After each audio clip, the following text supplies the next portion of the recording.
The 85th Texas legislative session continues down in Austin, and joining us to talk about the session and some things that he would like to see lawmakers complete during this session, Texas Governor Greg Abbott. Governor, it's a pleasure to have you back on the show. Good morning.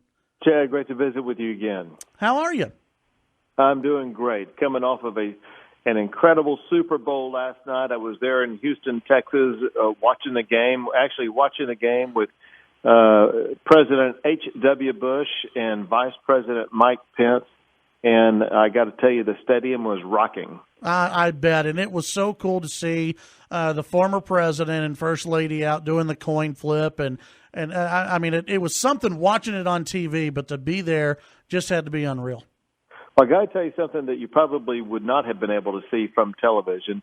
When President Bush came up into the suite that we were in, I shook his hand, and I knew he had been ill. I knew he'd come out of the hospital, and I didn't know how he would feel. His handshake was like a 25-year-old. It was firm. It was strong. The man is so healthy and so good. It's unbelievable. That's great to hear. Governor, let's talk about the session that we are in the middle of. Last week you had your State of the State address. I want you to go through and just real quickly point out the emergency items that you mentioned last week and those items that are close to your heart, the things that you really want lawmakers to concentrate on, and why specifically those items you named why you named those items as emergency items. Well, the first emergency item was to finally do something to repair the child protective system. Last year, in 1 year alone, more than 100 children lost their lives in CPS. That is unacceptable. And I laid down the marker. I said, at a minimum, we need to make sure that no more children die in child protective services. That is reprehensible.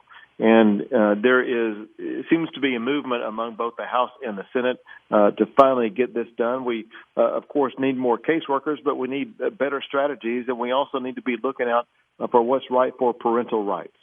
The second emergency item that I wanted the legislators to focus on is to finally ban sanctuary cities. What's going on in these cities and counties is absolutely unacceptable.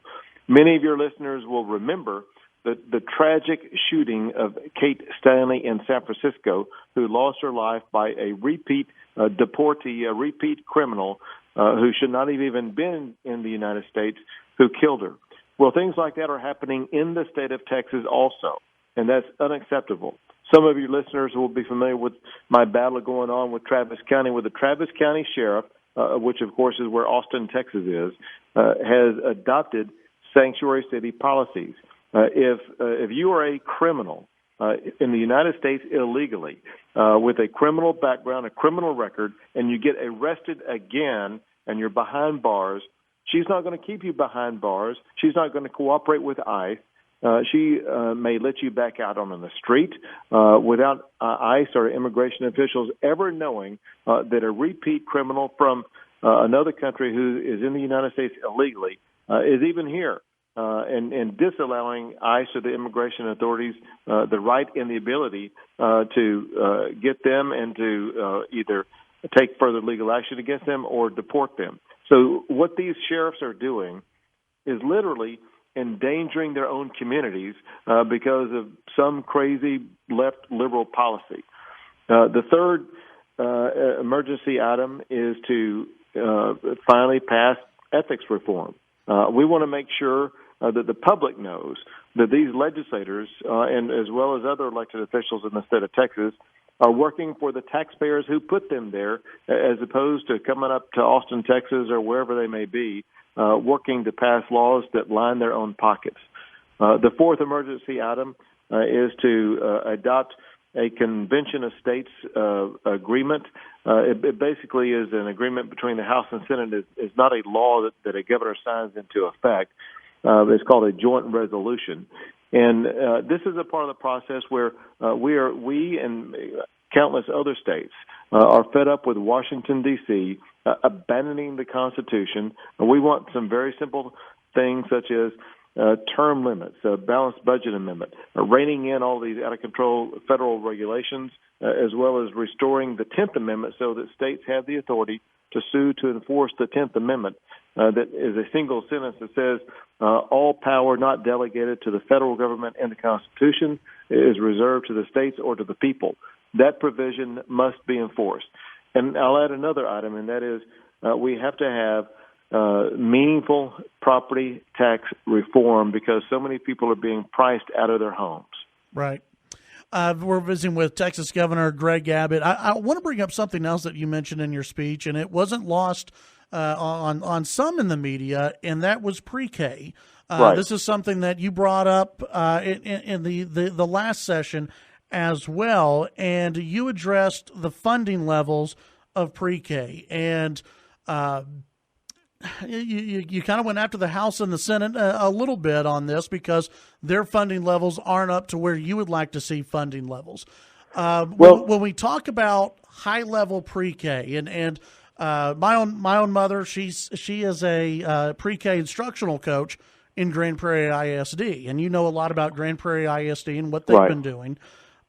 When you talk about achieving high-quality optional pre-K, I understand what you mean. Do you think other Republican lawmakers understand what you mean, and what should the funding level be at? I think some Republican lawmakers understand what I'm talking about. I think the general public doesn't understand what I'm talking about.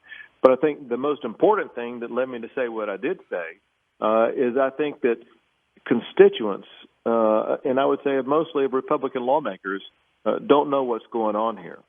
I know that there are some constituents of Republican lawmakers who dislike funding for pre-K. But what some lawmakers have done, they make it sound like they're all a Twitter. They're all very upset about having to make pre-K, high-quality pre-K, acting like they will not participate in funding pre-K because it is not what their constituents want. Now, I wanted to make clear one very specific thing, and that is these very same people who are against high-quality pre-K, they're spending $1.5 billion every 2 years on what I will call non-accountable pre-K. And their constituents don't know that. All my program does is I say, listen, I don't know if pre-K works or doesn't work.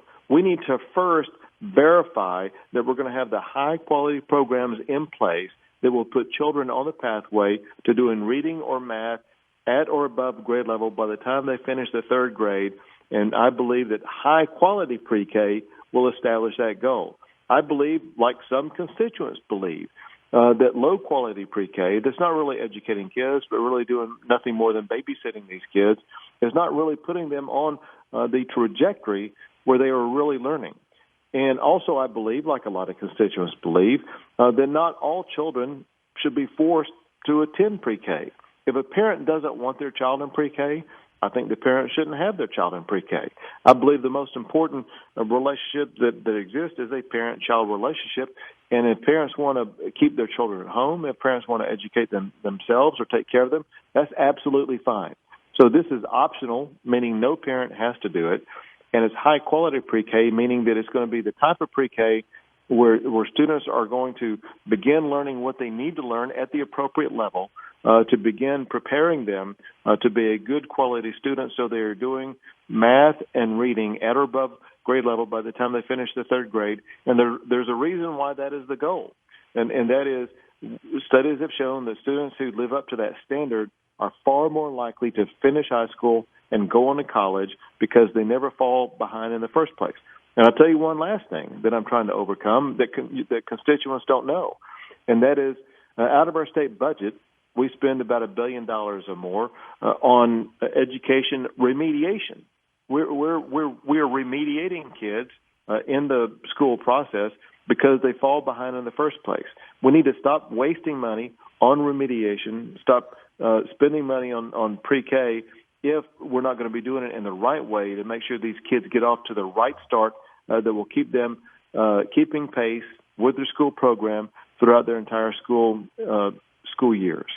Governor, I know you have to get going here in just a little bit, but I have one more question for you. And I know it's early in the session, but is there anything on your radar that if lawmakers don't get done, then you're ready to call them back for a special session? Is there any item other than maybe the budget, which they've got to get done?